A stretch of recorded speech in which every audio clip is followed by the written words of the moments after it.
Chilling like a villain. Chilling like a habibi.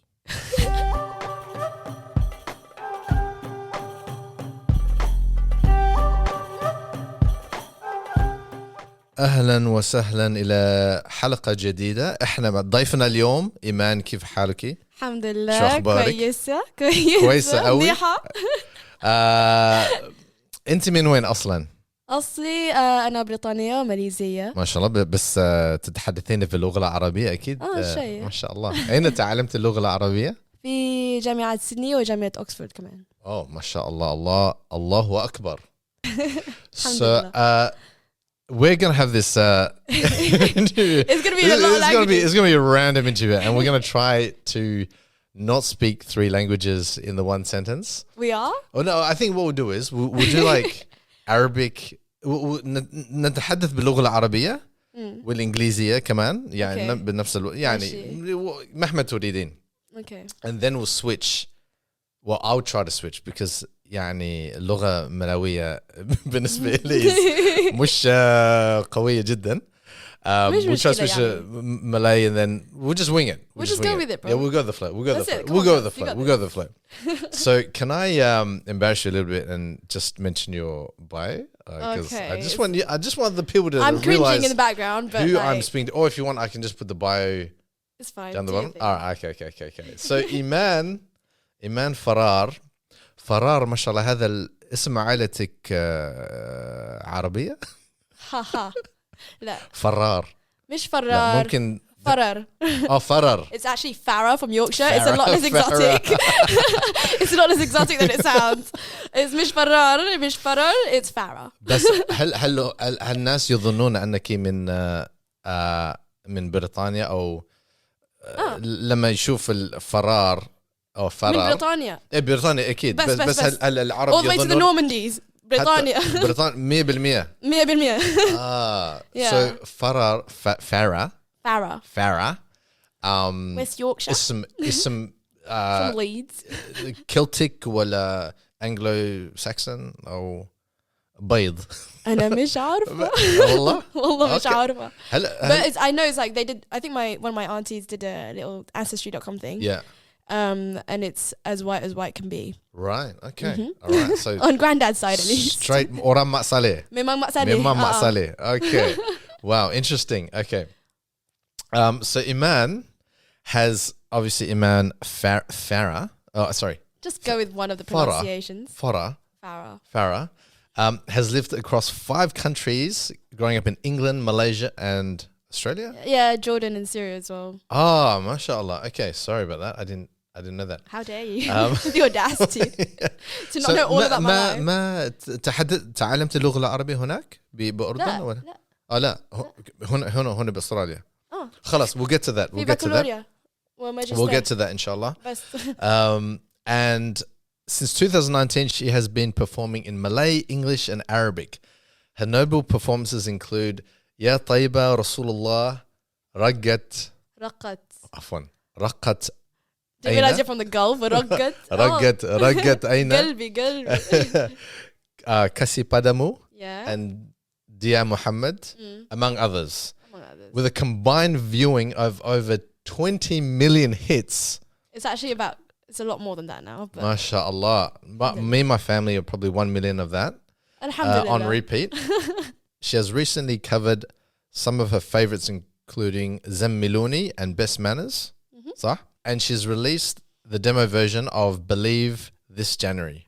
No, that was last. Last January. That was like mid-lockdown. Last January, okay. We were bored and I was like, okay, I've been holding on to it for too long. Wow, mashallah, fantastic. And I just felt like sharing it. Oh, nice. Okay, fantastic.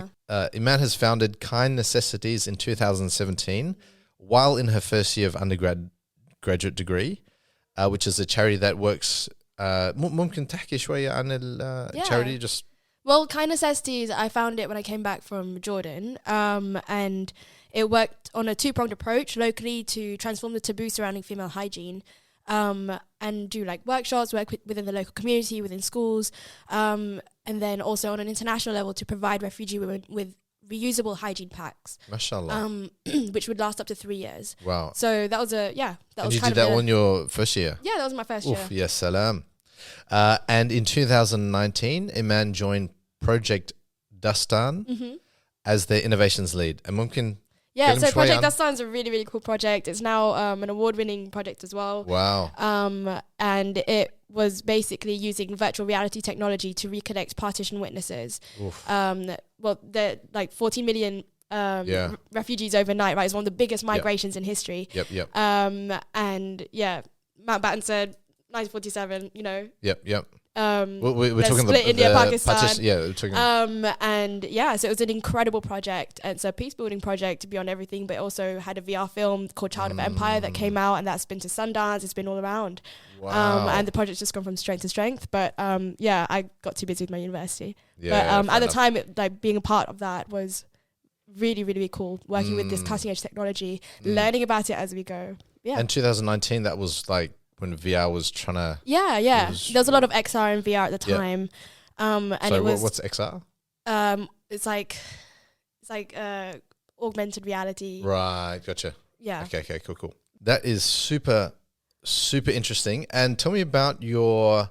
In 2016, you went to the... you did some work with the United Nations? Yeah, the UNRWA. بالعربية الأمم المتحدة. الأمم المتحدة. الأمم المتحدة. You know, in Al-Kitab, when they teach you Arabic at university, like one of the first words you learn is الأمم المتحدة, which makes no sense. Like, why don't I know the word for plate?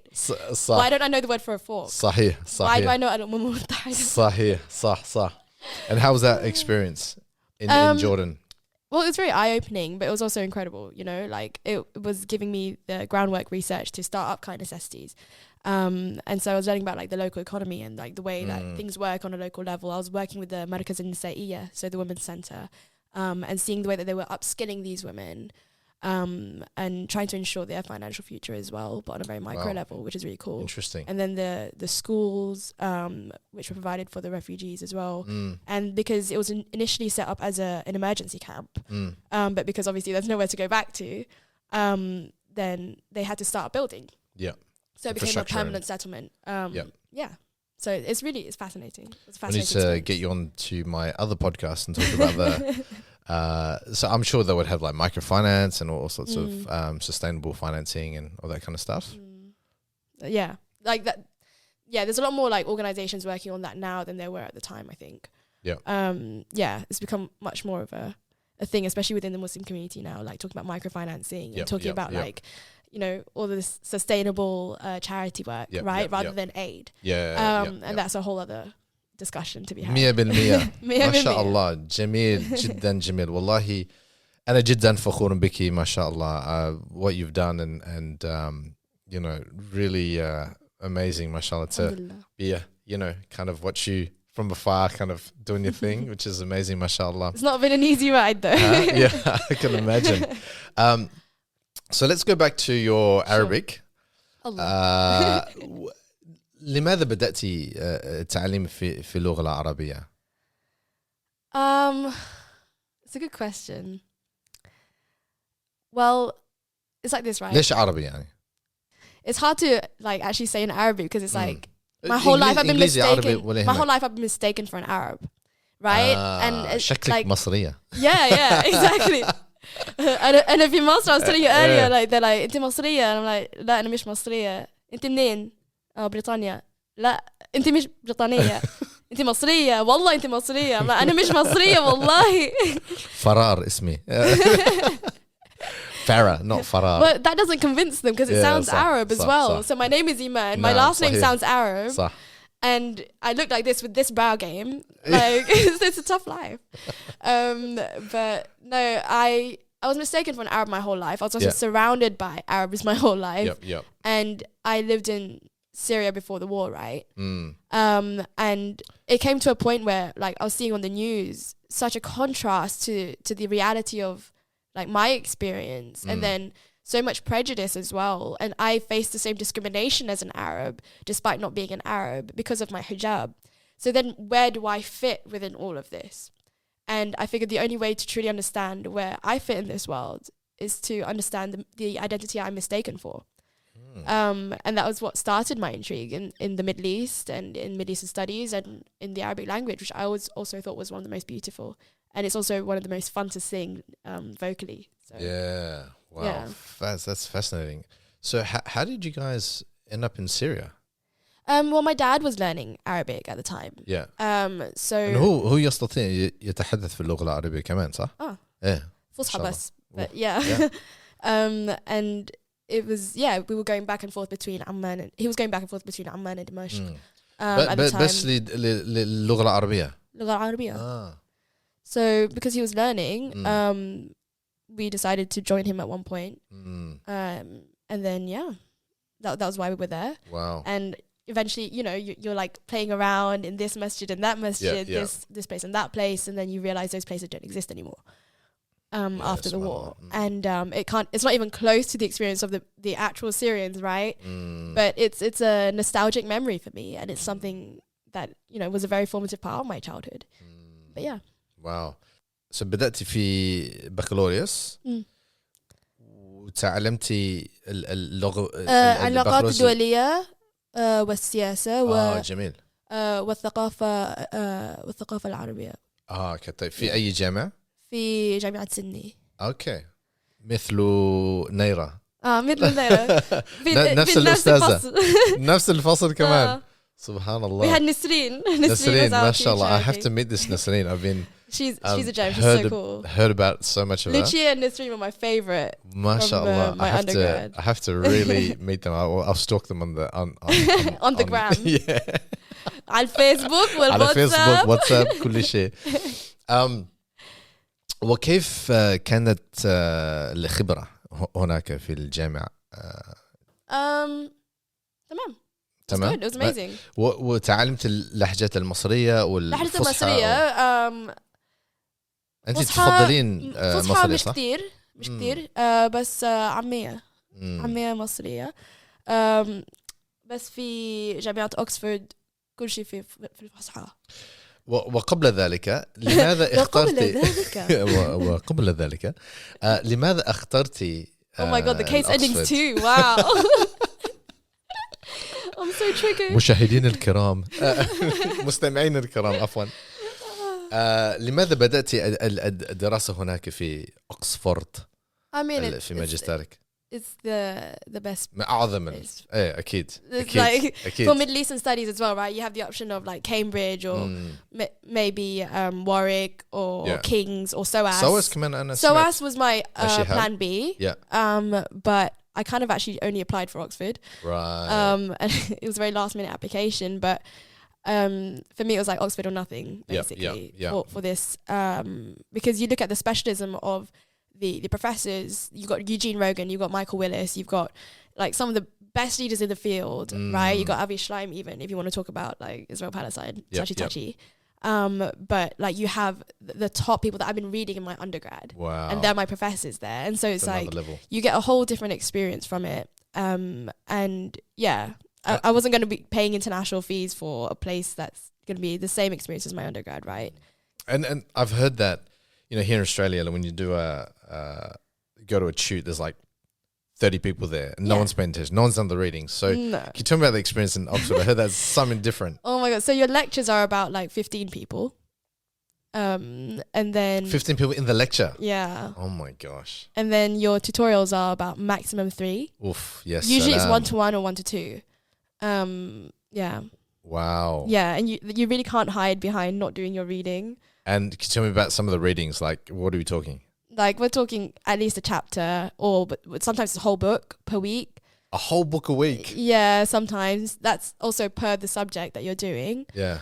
And then you have the weekly essays, and then you have, there's a lot of work involved. That is crazy. They don't call it Oxford. An Oxford degree. Yeah. If you're going to chill through it, you know, like, I'm not skipping my lectures. I'm not allowed to. Yeah. And I find, when someone has an Oxford degree, like, you know that person is like super smart. شاطر جدا. Well, you know they know how to work hard. Yeah. Rather than smart. I think it's you know how to work smart and hard, right? Yeah, true. Because it's one thing to be very intelligent, but it's another thing to be able to apply that. Yeah. And to apply what you're reading, and like to be able to find an element of originality as well. within your field of study where everyone's probably said something about everything. Yep. You know, and it's such a broad field. Middle Eastern studies, like, what does that mean, right? People are always like, why are you doing Middle Eastern studies? Like, what does that mean? Do you focus on like politics, literature, translation? Do you focus on like political economy? Do you focus on economics? Like, what is it that you do? And the answer is literally a bit of everything. وتعلمت الفصحى هناك كمان. So اللغة العربية مع بعض.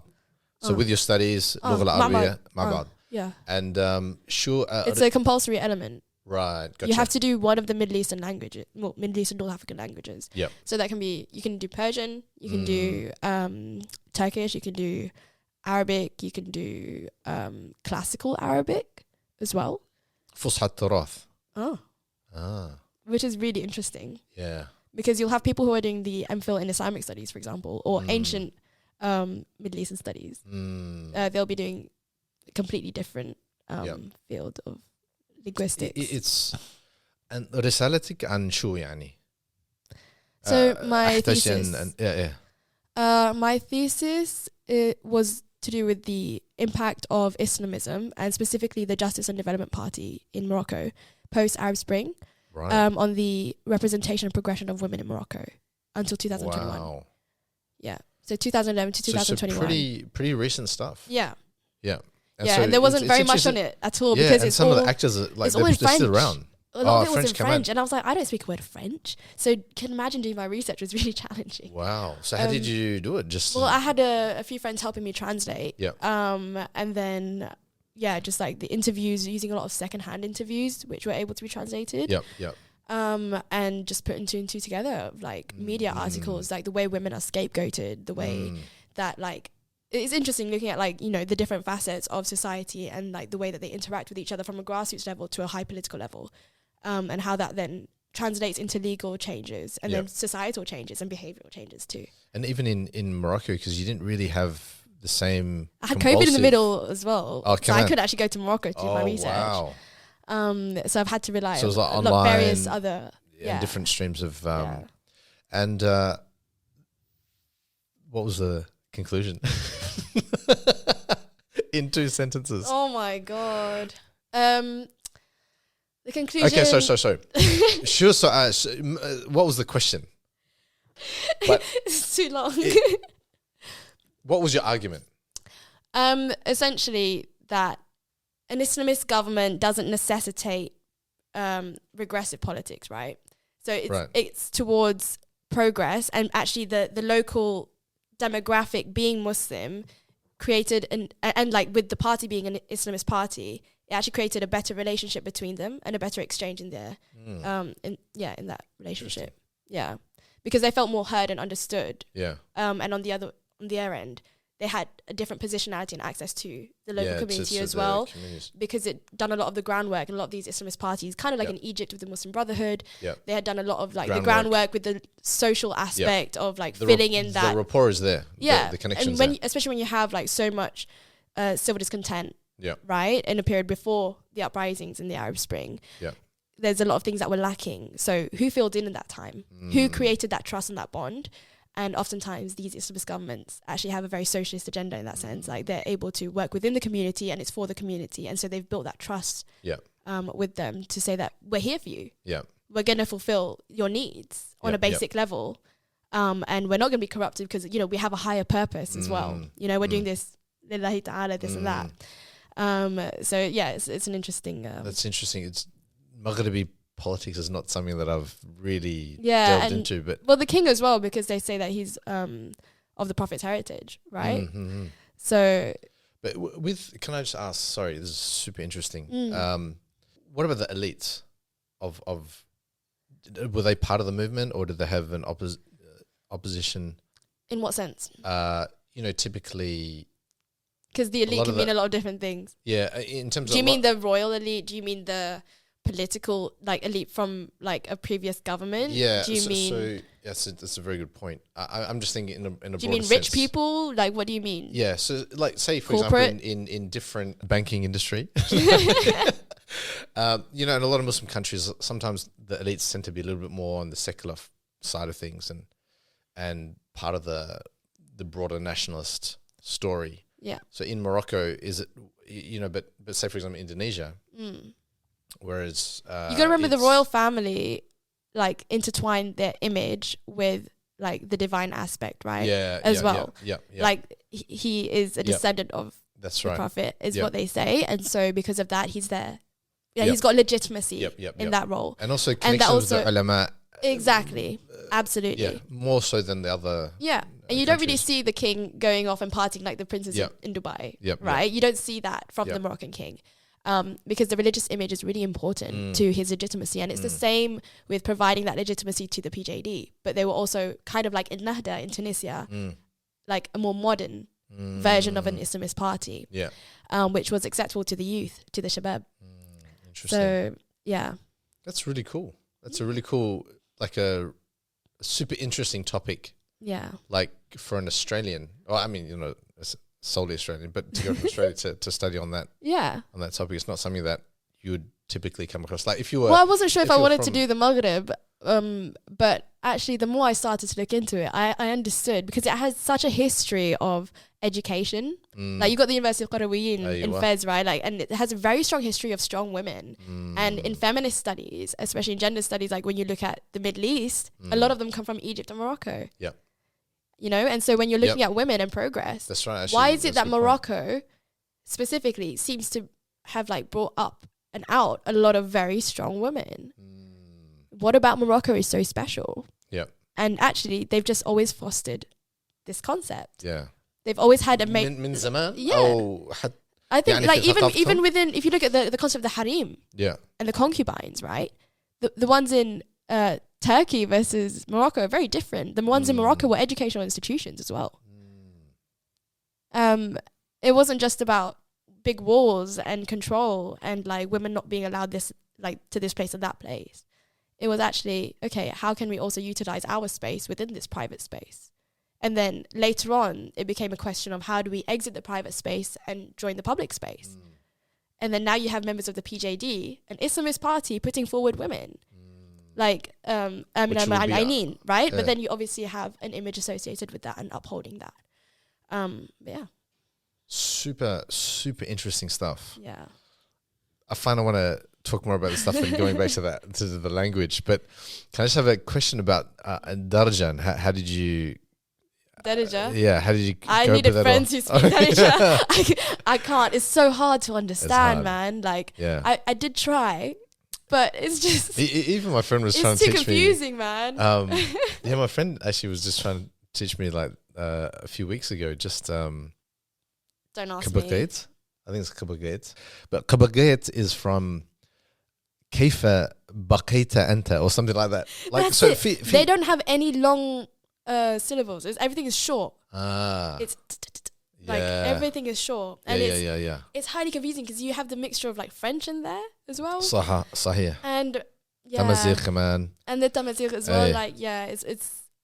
So you basically you didn't try. You just like. Some things you just got to outsource. بالنسبة للبحث يعني معظم all the مقالات كل شيء بالفصحى, so ما في أي مشكلة في. No, exactly. It's not too hard, and like especially if you're looking more at like political doctrine, political stuff, and like, I'm looking at the doctrine of like the party and things like that. That's always published in French and Arabic Fusha. Yeah. So like I was able to use my skills in that sense. Yeah. And like just putting two and two together, and like the scrapbooking almost. Trying to come to a conclusion from all these different bits of information that don't really mean anything separately. But yeah. Can I ask, how important was Arabic, in your studies and actually using it? So for understanding the politics of the region, quite. And for understanding ideological, because they were Islamist parties, ideological origins, it was quite important, I think. But on a practical like research level, when it comes to interviews and things like that, not really. But yeah, it just depends which region you're studying. Because if I was studying Bilad al-Sham, it's a whole different story. If I'm studying even Egypt, it's a different story because it's a lot more Arab in Egypt. Yeah.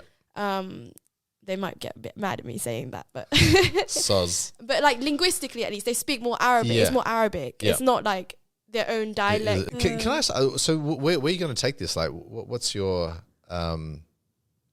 what are your thoughts on where you're going to take the, what have you learned and incredible stuff that you've done? I mean, like, that's where the crossroads is at now, right? Like, so at the moment, I'm focusing more on the music. I've done my academics. I now want to take a break from that.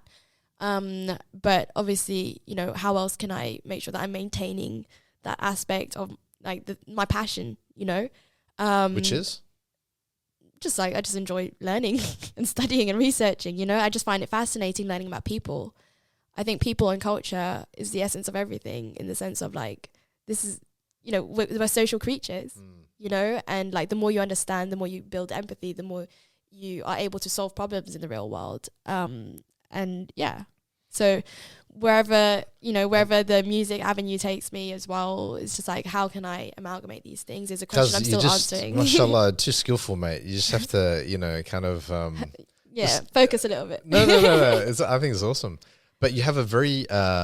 strong passion for women, كمان. Absolutely. Yeah, بالنسبة للfeminism and stuff like that. So in your research methodology, it had a feminist kind of... Well, it's understanding intersectional feminism, right? Like there's different varieties of feminism, you know? But for me, intersectionality is the most important thing. Understanding that, you know, we have so many different cultures and variations of those cultures, conservatism. What does it mean to be a feminist, right? And a lot of people get really mixed up with the meaning of it. And for me, it's the empowerment of choice more than anything. It's like equity, equality of opportunity. It's like, if I wanted to do it, could I? If I wanted to be a housewife, I have the space to do it. But if I want to go and work, I have the space to do it. But if I want to go be an academic, I have the space to do it. The point is, I have the space to do it, right? It's not society dictating one way or another that I have to be in the private or the public space. And that's what it's about. And I think there's so much misunderstanding in saying that if you're a feminist, you can't be a Muslim. Like, who said that, right? That one is a secular thing. I'm not trying to conflate the two. Yeah. I think it's really important to acknowledge that. Like, one is secular feminism. 100%. And it's like, in this reality that we exist in. Yeah. In the world that we exist in this framework. Yeah. How could I not be a feminist? How can I not want equality of opportunity for women? Yeah. How could I not? Yep. Right? Because I'm a victim of the patriarchy, as is every woman, as is every man. You know, like, we talk about patriarchy, you talk about like how toxic masculinity is such a problem for men too. You have to have these expectations to provide. Okay, fine, you might have responsibilities and rights and this and that, but ultimately everything is a compromise in reality. There is no set role that we have. Wow. No, 100%. I think a lot of people get bogged down in, you know, certain ways of feminism, and then they have that construct, and then they get bogged down on the word itself. Yeah. It's like, oh, I'm a woman, I'm a female activist. Like, it's the same thing, babe. Yeah. Like babe. Like babe. It's the same thing, bro. Oh my God, bro. my mom is just like laughing in the corner, like. And can I just ask, would you do a PhD or? Potentially, but I think at the moment, I need a few years outside of. استرخي شوية. Yeah. لحظة شوية, you know. لحظة. I don't need it right now, I think. I think maybe further on down the line, after I've had a few years of paying off debt, that'd be great. Yeah. I wish it was cheaper. Yeah. To have a good education, but here we are, Labour government. You went to the top. Free university. Thank you. خلاص يعني من خيال يعني. All right, we're going to stop for a little interlude there, and we're going to listen to some of Iman's songs.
cahaya pendampingnya terasa sempurna, tak pernah berginda sebegitu bagai ajal tiba.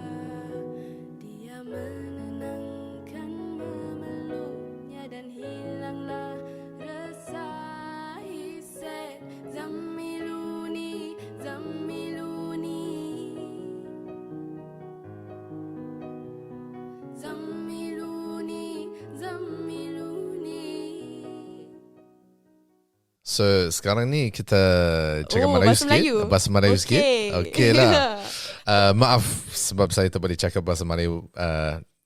Bahasa Melayu kepada saya memang rugi. Rugi sikit. Interesting sentence there. Dodgy. I'm just trying to say dodgy. Okay, so you dari mana sekarang? Sorry. Sorry. Sekarang dulu sama je. You dari mana? Orang Kelantan. Ibu asal dari Kelantan. Dari macam So kat rumah cakap Kecik Kelantan. Kelantan aja. Kecik Kelantan. Ibu dan daddy sama. Iya. Yeah. Yeah. So, He has no clue what I'm talking about. Tapi belajar bahasa Melayu kat mana? Kat rumah je. Kat rumah. Ibu cakap dengan kita orang dalam bahasa Melayu. Lepas tu darjah Kelantan satu ke bahasa Melayu? Kelantan, tapi Campur-campur. kita orang duduk kat Malaysia dari 2004 sampai 2008. Dan sekolah kat sana. Sekolah rendah darjah 1 sampai darjah 4. That's why I learnt my standard Malay. Yeah. Okay. So Lepas tu pergi Australia. So English kat rumah tak? Tak sangat. Bapa Daddy cakap bahasa Melayu. Cakap Melayu. Yang Mak Saleh tu cakap bahasa Melayu. Kecik dengan Kelantan. awak? Ya Kecik ke? Kelantan sama sekali. Tak ada masalah. Wow. So 4 lughat. So Kelantan, Melayu, Arabi, Inglesi. Ya salam. Oh ya, bani cuba ya. Ya. Tapi tu yang dulu dah tak boleh cakap bahasa Jepun. Jepun dulu bisa 4 tahun juga. Tapi ya dah 10 tahun tak cakap bahasa Jepun. So menyanyi juga dalam bahasa Melayu akid. Ya. طبعا اكيد. لكن اي لغه قلتي يعني اللغه العربيه يعني احلى. So تحبي awak suka menyanyi dalam bahasa Melayu, bahasa Arab yang paling suka bahasa Arab. Tapi bahasa Melayu pun sedap, tapi lain lah. Cara menyanyi lain. Dia ada rasanya lain Rasa sikit. dia lain. Rasa lain bila menyanyi tu. Like in English, I feel a different level of comfort singing a different style. In Arabic, a different style. In Malay, a different style. I don't know how to explain it. Yeah. It's different. It does. Tapi sebenarnya saya tak boleh dengar nasyid dalam bahasa English. It doesn't feel right, right? It feels weird, man. It feels weird kind unless of cheesy shway. It does. It is. Yeah. I get it. And that was kind of my problem. But then when I started writing, I understood what it means to talk more about it in a less literal sense. It works differently in Arabic. It's like part of the lingo to begin with. Right. Like you say Wallah part of the lingo. You say Alhamdulillah part of the lingo. You say MashaAllah part of the lingo. You say Salatu ala Nabi part of the lingo. Yeah. You know, this is just things that people say normally. In English, it's not a very religious language. The language itself is quite a-religious. And so when you want to sing a religious song in English, I realize it's about the concept. It's about the saying. And I feel like working on hadith and the teachings behind it is actually a lot better. Actually, I've noticed she did that in some of your later songs. Yeah. So with Believe Believe, it's messaging. Yeah, it is messaging. That's so true because مثلا it changes the cheesiness. Yeah, it 100%. So it's even in Malay. So in Malay, في Malay أنا سأل. Sorry, are we speaking? bila saya mana ni? Yeah. We'll try Malay. Masa bila saya cakap dengan sepupu saya, saya كيف نقول macam mana nak kata تشرفنا فرصة سعيدة. Dalam bahasa Melayu kita orang tak cakap تشرفنا. No. ليش؟ لأن it's a very You just say jumpa lagi. Jumpa lagi, or like you wouldn't say what? How? It's not like happy to see you. Nice to meet you. Saya gembira sekali. Macam pelik kan? You wouldn't say that, right? Because it's so too formal. It is too formal. It's too formal. It's too close. Yeah, it's like saying saya versus aku. You know, like it's a little bit like which one is right in this? Is how formal is this occasion? Yeah, I still struggle with that. Yeah, me too. Don't worry. That so when I figured that you just say you. Yeah. You nak pergi mana? You nak pergi. That's what I just started doing. That's easy, like, man. You dengan I kan. Like, kamu, anda, awak, you know. Anta nak buat apa? Tiba-tiba ada anta auntie. All right. So I'm just worried about your mum just needing to go home. So we're going to learn, inshallah, نتعلم منك, inshallah, some phrases or your yang paling suka, phrase yang paling suka dalam bahasa Arab. Okay. Or maybe the ones that you typically use. One of my favorites is like malish. Everything's malish. Malish. Sorry. Okay. It's like sorry. Malish shu. It's just like Malish. Malish. Sorry. Like, there's no isn't it more like like oh, malish. Yeah, it's like all good. All like good. it's like sorry, all good. Like malish. Yeah. Oh. Yeah. And Mafish mushkila is my other favorite ones. Like it's not a problem. So going back to malish, skajab. Masris typically would use that. Yeah.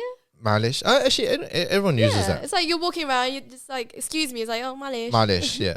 Wala himmek type of thing. Yeah. Oh, I don't have any more malish. Yep. You know. All right, awesome. All right, malish. Try that one. What's another one? So mafish. And I love using that in the wrong context. Okay. Can you explain? Just for the lols, no. Because just for the lols. Can I explain it? No. I'm gonna try that. And ما في مشكلة. ما فيش مشكلة. شو معنى؟ No problem. No worries. No problem. No worries. No problem. ما في مشكلة. No worries, bro. No worries, bro. No worries, bro. Okay, ما في مشكلة. يلا. What else? I don't know. It's like hard to think of on the spot. Just you know, you just like. What about بمصر? What would you use in مصر? I'm not sure my phrases are very appropriate. I find that interesting, isn't it? Because I've never learned swear words. Yeah. Like I don't know any swear words in Malay. I don't know any. Or Malay, I don't know. I don't know a single one. I don't know. But like you know, there's some phrases in Malay in Kelantanese specifically that I love, which is one of them is like kesok. Kesok. Kesok. Kesok. Like move, like squidge. Gale. Like tepi. Tepi. Kesok. Kesok. Okay. Kita tak boleh tumaknya. Like why you like butting your head in? Wah, say that. Tumak. Kepala. Tumak. You're getting it wrong, bro. Tak boleh tumak kepalanya. تتحدثين ببطء شوية. مرة ثانية؟ tak boleh tumak kepalanya. Kepala tunya. Kepala. Oh, I'm done. I'm dead. Wow, I can't. That's too fast. Dia punya اللغة Kelantanese ada intonasi. Juzuk min tones. Ada intonasi. Macam ada syaddah sikit. Ya ke? Dia syaddah. Jadi syaddah. The sound is a little bit Thai almost. No, Thai is like a lack of intonation. It's like soft. Right. It's very soft. So whereas, orang Kelantan dia punya dialect, it's. But in Patani they speak. You can Patani understand. Juga. Patani they speak like basically Kelantanese, but a bit less. Orang sama. A bit orang less of Patani the. Dengan orang Kelantan. Sama kot. Same, different. Same, but different. You know what I love about the Nusantara is bahasa Melayu, bahasa Indonesia macam fusha. Yeah. Yani Bahasa Indonesia is like sama, like cousins. Yeah. Like you can go, 3 hours flight. Yeah. I mean, think of it like this, right? Dia orang boleh faham. Kelantanese is the Masri of Sahih. Malay. I wouldn't say it's the muscly. I mean, I would say. Most people say... Because it's so different that people from like KL or other parts of Malaysia other than Terengganu can't really understand us. There's no way. And they try to speak our dialect, but then instead of saying kecet, they say ceket. Right. And we're just trying to say cakap. Cakap. So if you kalau you not... We say kecet. Kecet. Kecet. Kecet. Cakap. Kecet. Cakap. But they think it's ceket because they're trying to adapt it. And apa kabar? Apa kabar? Kabar sama. Sama. It's just sama accent. What else? Buat apa? Kereta. Kereta. Kereta. Kheto. Masya. Yeah. Buat apa? Buat gapo. Buat gapo. Macam dapur. Gapo bukan dapur. Wow, so interesting. Yeah. What's my older sister likes to say that I look like a beruk in the morning. You've got an older sister? Muka beruk. My older sister. Yeah, I have an older sister. What? An older sister? You didn't know I have an older sister? I didn't know you had an older sister. Bro, you've known me for so long. What the hell? Yeah, I have an older sister and a younger sister. I'm the middle child. I just thought you had a younger sister. No, cuz. Oh, cuz. All right, I'm just conscious of your time. Thank you so much. Shukran. Allah ya'tik al-afiyah. Wallahi, it's so nice to have you back here. No, thank you for having me, bro. You're not here for a long time, isn't it? You're cruising. Can I just what's your next steps, or if you don't mind sharing? Yeah, so next steps I'll be in Malaysia, between Malaysia and Singapore, and traveling here and there. Awesome. And hopefully some new music coming out soon. Awesome. In all three languages. There's going to be a single in Malay coming soon. Salam. Some concerts as well. So you better be coming through, damn, mate.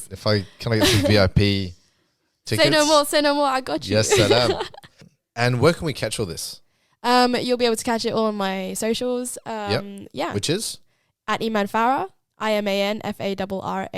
That's Farrar, not Farrar. Farrar.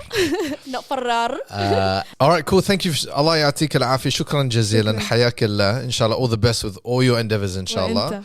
And من نشوفك إن شاء الله. إن شاء الله. الله معك. مع السلامة. الله معك.